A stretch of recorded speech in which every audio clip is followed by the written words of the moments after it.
Good morning and welcome to St John's Everyday. My name's Holden and today we're going to be looking at Colossians chapter 3 verse 15, and it's all part of our theme of simply living.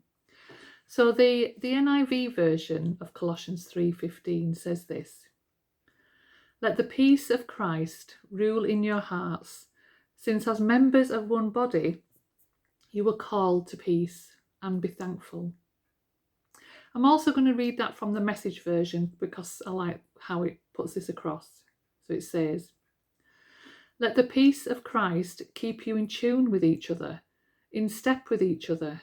None of this going off and doing your own thing, and cultivate thankfulness." So Paul, when he was writing to the church, he was aware of the tensions and is teaching them how Christians should live with each other and how they should behave together. Paul is reminding them that as Christians, that there's no Jew or Gentile, there's no slave or free, but all are in Christ. And as Pat said in an earlier St. John's Everyday, that in Christ there is no favouritism.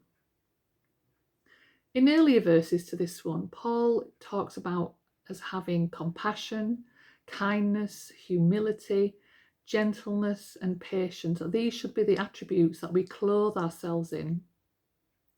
And Paul also talks about that we should forgive one another, and over all these virtues we should have love, which binds all these things together. And to the church in Ephesus, Paul writes this. He says, "Make every effort to keep the unity of the Spirit through the bond of peace. There is one body and one Spirit, just as you were called to one hope when you were called. There's one Lord, one faith, one baptism, one God and Father of all, who is over all and through all and in all."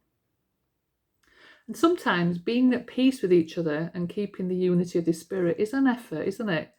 Sometimes it's hard if we are trying to make peace with someone who doesn't want it.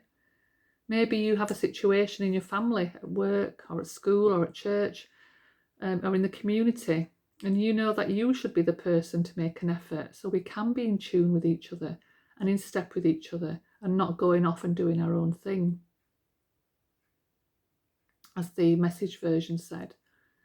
So why not pray about this and allow the peace of Christ and the fruits of the Spirit to enable you to bring a change in these circumstances? Let's try to be people who strive to bring peace and unity in our community or in our church and where God has put us. And let's be thankful for one another, as this Bible verse says, and build each other up so we can keep the unity of the Spirit through the bond of peace. Have a peaceful day.